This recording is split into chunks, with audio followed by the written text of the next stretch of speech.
What event changed your way of thinking permanently? Story 1 saw a guy on a bus have a seizure. I also have seizures, surprised by how many people ignored it. Really started taking my health seriously after that.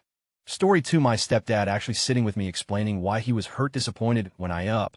Happened in my early teens, the look on his face is still burned in my mind. To clarify, growing up, I had a lot of dysfunctional relatives who'd punish me, the other kids in the family, but never explain why or what we did wrong. Just immediate punishment.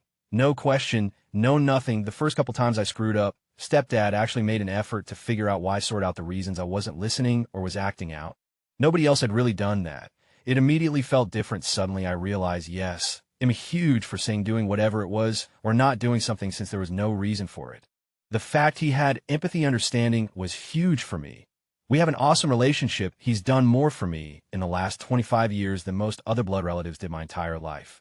Story 3, the death of my wife. The person I was died the day she did. She was 39 and I was 37, and now almost 46. I look at life completely differently now. My priorities are different. How I look at work and career is different. How I look at friends and family is different. How I look at death is different. I have zero tolerance for bullshit, shenanigans, and general fuckery now. I won't put up with it. Life's too short. Story 4, making a friend with abusive parents. Never realized how lucky I was to have a family that didn't even look through my things until I met someone whose parents broke down his door for locking it. Story 5, when I was in 8th grade, a boy in my class accidentally shot himself in the head while playing around with another boy from our class. Obviously, it was horrific when 14-year-old is dead. The one who witnessed it is traumatized, and the family's pain was unspeakable. Later on the news, they falsely claimed that the boys were playing Russian roulette. This was not what happened. The witness never said it. The police reports never said it. The parents never said it. The news just threw it in there to sensationalize the story on a slow news day. They sullied both boys' reputations and exploited the community's pain for a flashier news story. I never saw the media the same way again. Story 6, I used to be one of those. You want to have problems with cops if you're not doing anything wrong types of people. Then one Saturday, I was leaving a football game, and a guy stole a beer tap handle from a concession stand and got mixed up into the crowd. Some cops saw it happen and thought it was me. 2 cops led me into the on-site holding cell area, where I exercised my First Amendment rights with some vulgarities, and a group of about 5 of them roughed me up pretty good. They eventually let me go, but with a ticket for petty theft and a mandatory court appearance, even though there was no evidence that I had the tap handle.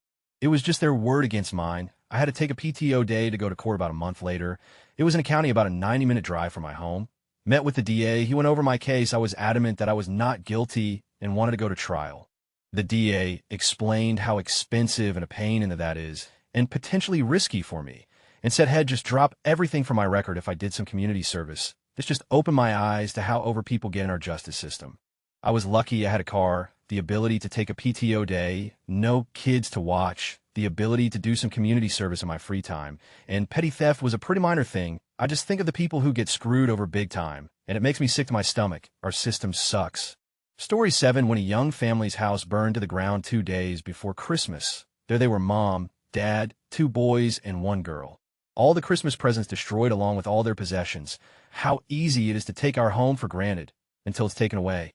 Despite their devastating loss, the community came together and provided the family with housing, clothing, and the basics of life, along with a generous assortment of Christmas gifts as well. Story 8, my daughter, Meredith, passed away 3 days after she was born. She was born 15 weeks early. She made me realize just how short life can be and that it can be taken away at any moment. I now only spend time with people that make me happy and are uplifting, and I try to be the best version of myself that I can be.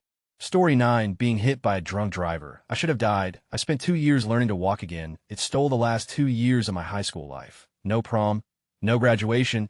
I psychologically struggled with the trauma and the unfairness of the situation, all the while becoming addicted to Oxy.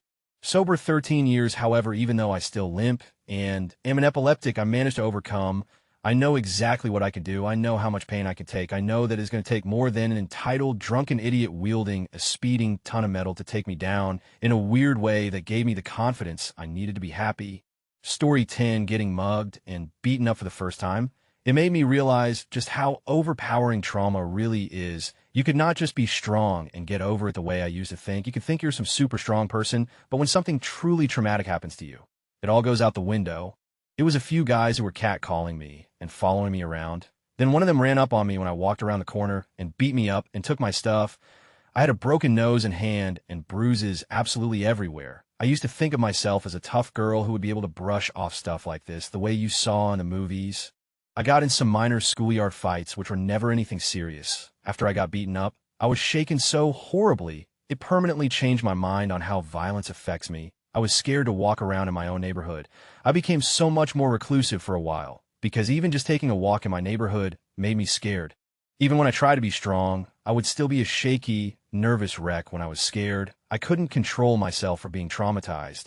And that was the most important realization. Willpower means practically nothing in the face of trauma. You cannot willpower your way out of a heart rate of 150 and your hands shaking and your words stumbling, your chest hurting, barely able to breathe, because you were so paralyzed by fear, because that is what would happen to me when I was scared. Story 11. My brothers got upset with each other, and one of them attacked the other. It happened right in front of my 3 kids. I tried to break it up and ended up getting hit in the face with an elbow. When the attacking brother finally got off the other one, I told him to calm down and knock it off. His response was, "What are you going to do about it?" I gathered my wife and kids together and guided them out the door as the brothers attacked each other. I got to my car and my dad comes running up and asked what was going on. I told him they were fighting and I'm taking my family home. My father then tells me, "Grow up." It seemed like I did something wrong, that protecting my wife and kids was somehow secondary to his pride. Suddenly I was the bad guy. I got out of the car and told him not to tell me what to do with my family. He says, "Just like my brother, what are you going to do about it?" That's when I knew that my own family had no respect for me and my wife and kids. No concern. Was he asking for violence? What was I going to do about it? I haven't been the same since. Story 12. My divorce. She told me what to wear, what car we bought, how to decorate the house, etc. Now my own house is decorated like I want. I drive a truck and wear black t-shirts with skulls. I like skulls. Independence Day. Story 13. As a teen, I was troubled and lonely. An event took place in class. Everyone joked I would become a school shooter. That same day, this popular guy from class sat next to me on the bus. There were no other seats. It was awkward. Then we started talking. We had a really cool conversation. He offered me candy. We walked home together. I felt relieved. I finally have a friend. He told me, "See you Monday." The next Monday, he was absent. He passed away. Because of this, I try to show my love to those I love, and I always say I love you to people. Story 14. After having been bullied to the point of being suicidal in my Catholic school, I realized that just because people claim to believe in a higher power, it doesn't mean they're actually good people. The only good people in this world are the ones who see a problem and ACT on it for the betterment of those who are in need. To that end, my parents and pediatrician are good people, as he prescribed moving to a new school district, and my parents sought the best schools and therapists once we got there, even though we were just barely out of being in poverty. That was over 13 years ago now, and I'm beyond thankful for that. But I'm also still bitter towards people who act all high and mighty because they're of God. Story 15. Watching people hoard toilet paper during this pandemic like it was FING gold, clearing out shelves of canned food like they have an underground bunker they're filling up for the next 5 years. I'm surrounded by. Story 16. I once read an article about a woman who survived the Holocaust, and she talked about for years all she could smell was rot, filth-burning bodies, so she tried to cover it up with perfume, and even when she wore too much, she could still smell it. That made me rethink the way I feel about everything other people do. What if they're trying to escape something so bad it doesn't even cross our minds? Also, I was once in a house fire. I had my arms full. 2 kids that couldn't walk were tucked under my arms. 1 dog that was following well enough, but I had to keep a hand on, and a terrified dog who I was dragging by the collar.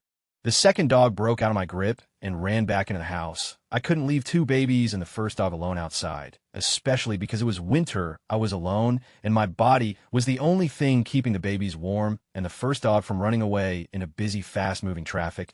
I couldn't run back into a burning house either. I couldn't grab their leashes either because their leashes were in the room that was on fire. The dog that had ran had found a different way to safety, and the firefighters brought her to me. I now don't ever offer to be alone with more things than I have hands for in case of emergency. However, at another point in my life, people who lived with me owned a bunch of aquarium animals, like a lot, whose lives depended on the conditions inside those aquariums, heavy, thick glass things that were like the size of the walls of the rooms. I kept imagining what would have happened if the house fire had happened when those animals were in the house, and that thought process is why I will not own any animal that cannot be safely for the animal and the people and easily removed from a building in case of a fire. Story 17. When my ex of 6 years broke up with me, I got too comfortable in the relationship. I got soft. Now I'm rediscovering myself and try to get back out there. Story 18. My dad threw me down a set of concrete steps as a kid. I don't remember anything very well anymore, but the event sticks with me prominently. My short-term memory seems completely thrashed now that I'm an adult. Story 19 was working my bones to dust for the company I work with, and as a result, I was a toxic mess. Did that for 3 years and ended up in therapy cause of burnout. Now, I only do the hours agreed upon in my contract, and in general work more relaxed. Story 2911. I was backpacking around Outback, Australia, when I came into town with a TV, and even 2 days after the attacks, saw the footage on repeat on every channel. I didn't understand how something like that could happen, just couldn't explain it at all.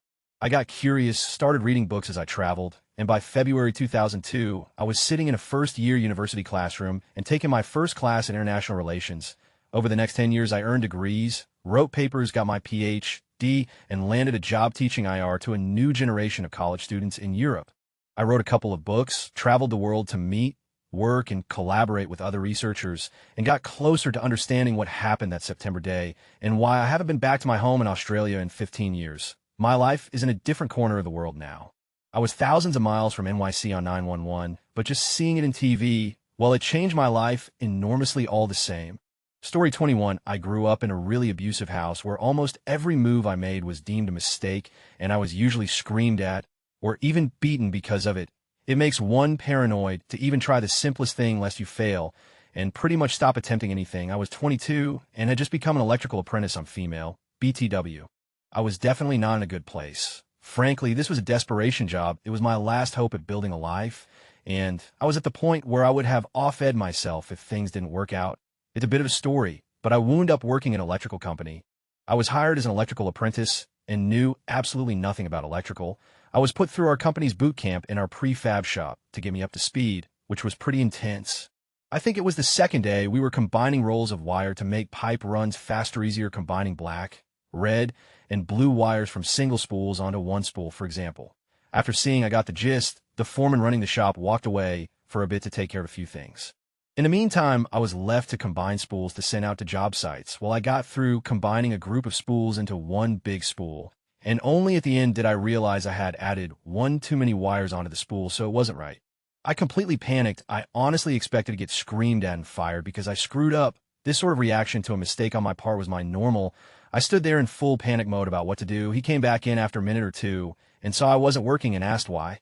I wound up fessing up, body tense, completely expecting the worst. And he just looked at me confused and said, "So what? If you make a mistake, then you just fix it." So we fixed it, no big deal. Didn't even take 5 minutes. No one in my life, ever in 22 years, had ever said that to me. I cried so hard for days on after. I spent a solid decade deprogramming so much stuff. I'm 34 now, and still catch stuff that I was raised to believe about myself and others. I learned so much and gained so much confidence from having worked there, and with those people, I was able to get up the nerve to leave my abusive family behind. I didn't finish my apprenticeship ID, always wanted to go to college, but had been discouraged. I decided to go back at 24 and moved across country to do it. My life is mine, and it's a happy, if modest one. And it all started with someone telling me it was all right to make a mistake. I will never forget that. And you should never, either. Thanks, Duran. Edit. Oh, wow, I wasn't expecting the likes or the award. Thank y'all.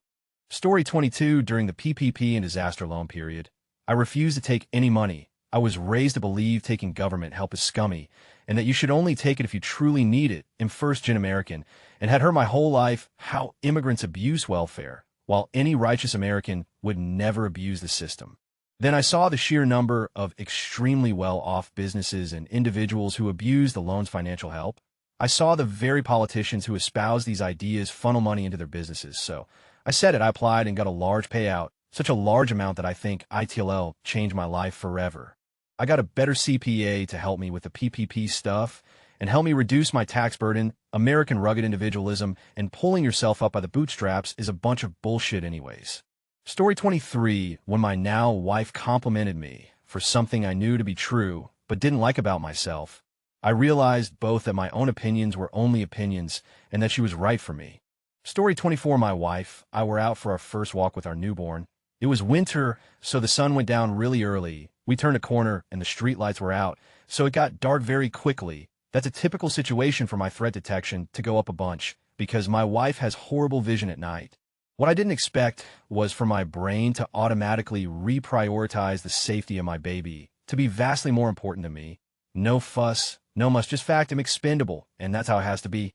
Story 25 short, supporting my sister for officially ending her life. Long my sister was struggling life and suicidal for more than 20 years. All these years I was her brother, her best friend, and her first line of contact, supporting her and her goal to get better and find her way to help, therapy, and medicines. After 20 years, there was that single day, that single moment the message came: no more medicines, therapy, or isolation, what could help?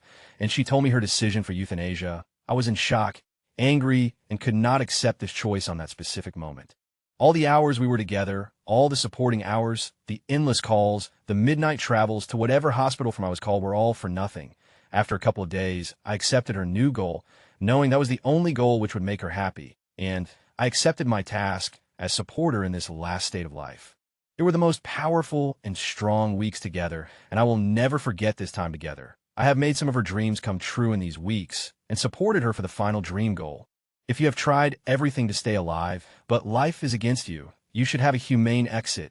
Not only if you are physical end of life, but also if you are mental end of life. Thanks to our healthcare system, which is offering that in certain cases.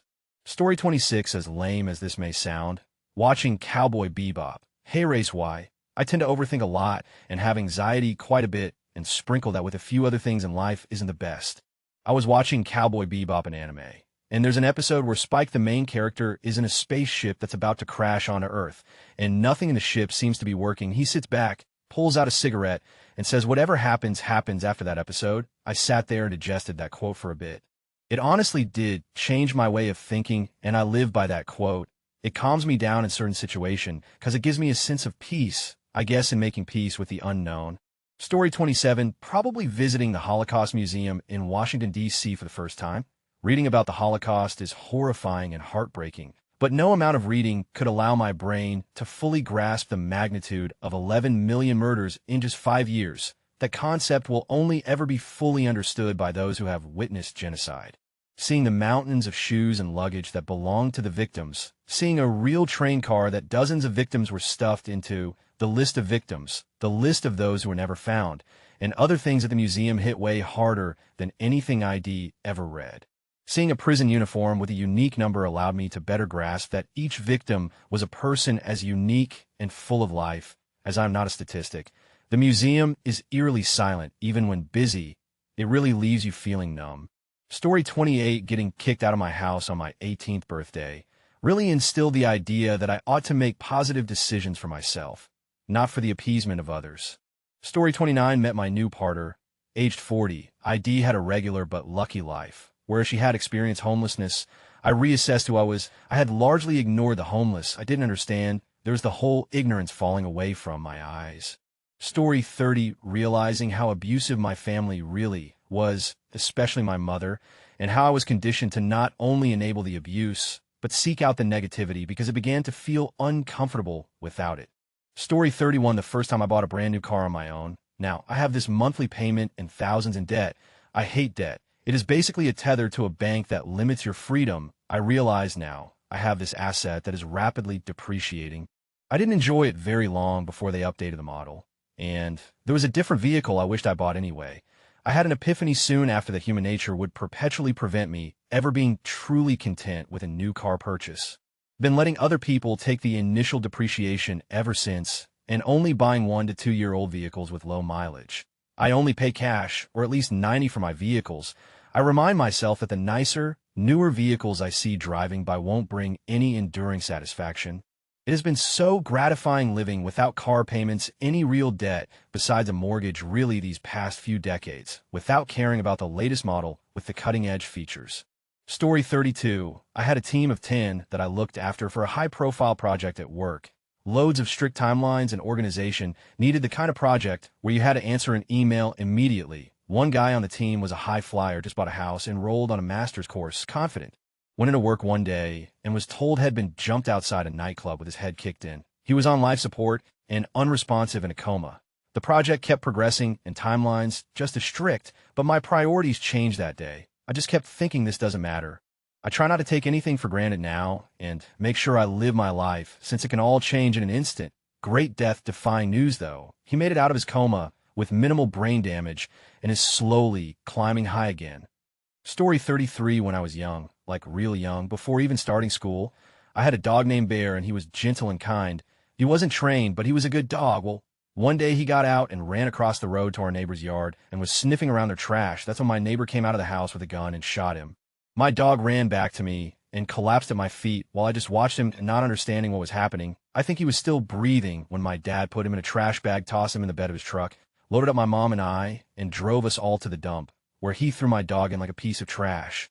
That's all I can really remember of the incident. I was too young, so I can't remember who I was before, but I often wonder if I might have turned out differently if that hadn't happened. The dog we got afterwards was friendly, but he too wasn't trained and jumped on me constantly, scratching me. My dog Bear deserved to live. He didn't deserve to die like that or be treated like trash, even in death. I've talked about it before, but I can't seem to shake it. I didn't even realize it mattered to me until I was in therapy at the age of 25 and started sobbing when I recounted the story to my therapist. Story 34, the first time my mom didn't yell at me for coming home past curfew. She calmly asked if I knew what time it was and requested I try harder next time to be on time. I realized people can change. Therapy was working for her, and we could repair our relationship. Story 35, the quote, "It's funny how the faker you are, the more friends you have. And the more real you are, there are only a couple people you can call true friends." Unknown, it reminded me of my manipulative and narcissistic sister. Story 36, first, I used to think life was all about finding someone to spend eternity with, being happy with them, and starting a family until I went complete broke. I couldn't even go do normal things that people do, like go to movies. It's when I realized life is all about collecting new experiences. There's so much this world has to offer. Story 37, well, getting older, but I'm sure that's a bit obvious, lol. I would have to say that the event that made the most impact on me was being in sales for 5 years. After thinking that that was what was the best thing for me at the age of 17. Back then, I thought I knew myself and what I wanted. I got my GED and got into sales, where I made the most money I've made in my entire life. Basically, doubling what my own mother made a year. However, after about 3 to 4 years, I realized how much I was impacting many people's lives for the worse. It was not something that I wanted to do. It made me think back on the reason I wanted to get into sales in the first place. The reason for me at the age of 17 was because the amount of money you made was directly correlated to the amount of effort and work you put in. When I work at 100. There is no better feeling for me, even now, than putting your soul into your work. As I got older and was exposed more and more to the real world, I started thinking about the impact I wanted to have on those around me. This was something I never cared about before. I looked at life as if I was the main character, and everyone around me were pieces in a game in which the goal was to be as successful as possible.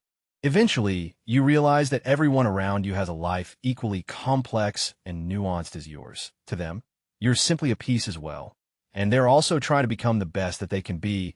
I think that my perspective will change again. I'm only 25 now, and I feel like I'm learning more about the world than I ever have before, simply because I'm looking at it instead of myself. Right now, I'm going to college to become a nurse. I will be able to put my 100 into my work, which will directly impact the lives of others and set them on a path towards bettering themselves. Rather than taking from them as much as I can get away with, the field is in need of people, and the average nurse is swamped with work. This is encouraging for me because I know I can really put my soul into it and still have work left to do. Story 38, when my dad called my mom. Not to her, not during a fight. He sat me down on my bed and told me he had something very important to tell me. And that's what that was. I've tried to have a relationship with him for half a life after that and failed. I assume his goal was to change the way I saw her. It changed the way I saw him forever. And now I don't see him anymore. Story 39, depression. I was severely depressed for a long time. I was not taking care of myself. I hated my job, stopped talking to all my friends, and lost a lot of them. Eventually, I was able to manage it, but it taught me so much about myself and how I want to live my life going forward.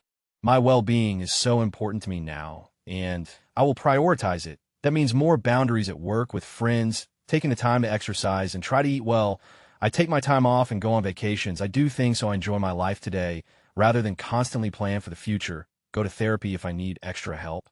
Some people think I'm selfish, but I want to go back to that place. And I think others need to realize how essential self-care is.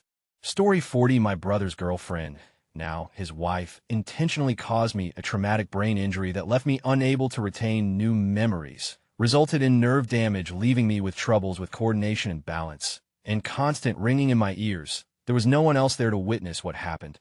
I was the youngest, and my brother defended her, saying, "I just made it up," even though I was very friendly and welcoming to her before this happened. I lost a part of my family and learned to hate someone for the first time in my life. Even after years of therapy and obvious long-term effects, I will never be held accountable. Story 41, I work in behavioral health and have my entire career.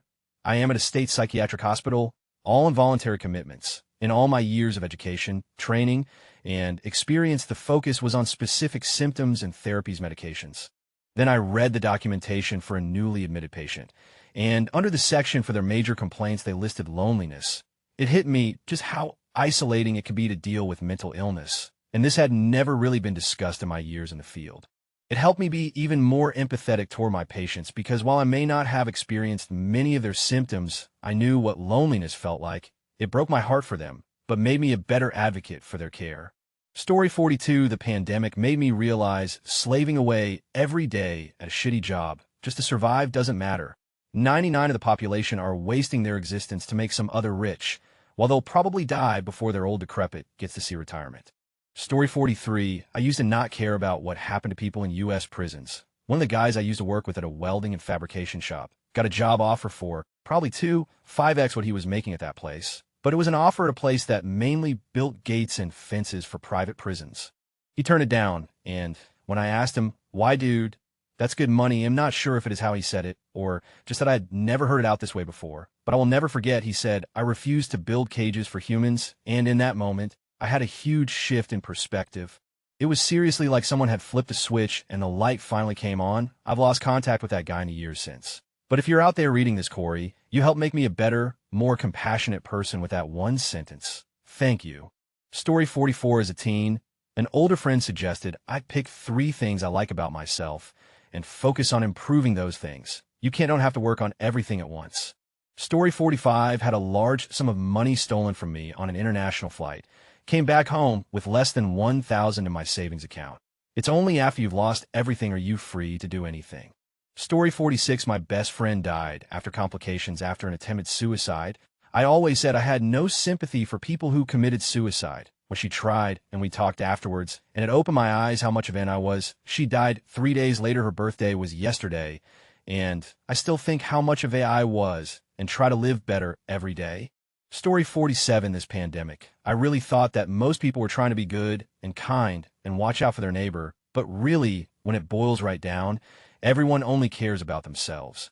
Story 48, finding out that my mother lied to me about my dad and that she kidnapped us and took us to the other side of the United States without letting him know. Took him years to find us, my sister, and I never trusted anyone after that. Story 49, a thread on Reddit asking the older generation what this generation takes for granted. Best answer was over-the-counter medication. One answer said they had friends that died from the common cold, a scratch that got infected, and food poisoning, etc. Story 50, when I was forced to protest against abortion outside of a clinic when I was a teenager. I went to a small Catholic school for 2 years of high school. I wasn't sure where my politics views were supposed to be at the time, but I had a lot of conservative influence due to the environment that I was brought up in. We weren't told that we were going to protest. At least I wasn't. I thought it had something to do with a fundraiser the school was planning. But no, I was made to stand with many other students and staff, holding signs with fetuses and demeaning, degrading things written on them as we stood at the legal limit of the property and prayed a rosary. From that moment on, I knew I couldn't be a part of any of that.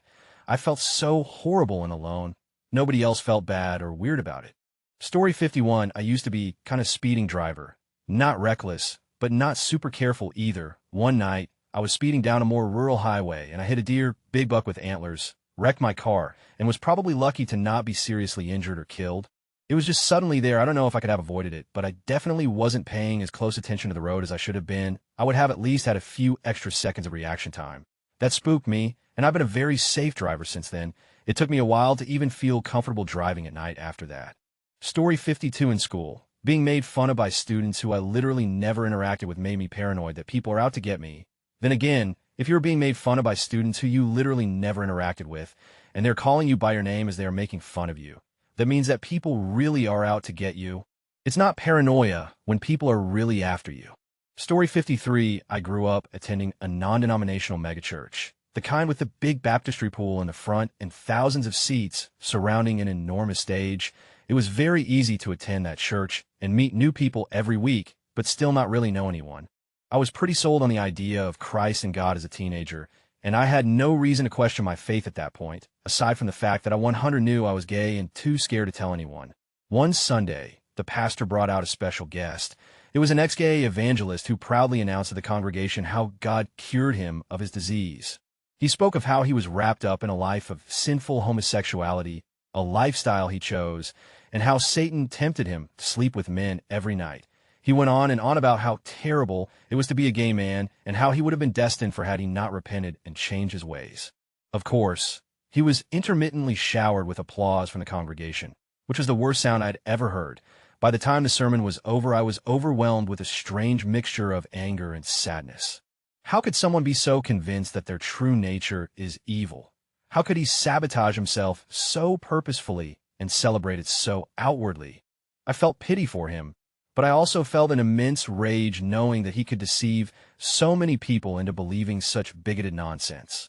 I was very sad that my congregation reacted the way they did, as I no longer felt welcomed or loved in that church. That was the day that I came out to my family, and also the day that I denounced religion. Whether the God of unconditional love exists or not, the world has completely missed the mark by a lot when it comes to understanding that kind of love. I no longer trust any organized religion to feed me lines about accepting others, just to treat me like a deviant just for being who I am. That was the event that made me agnostic. Well, not really an event, but reading a lot of good philosophy gradually refined my thinking.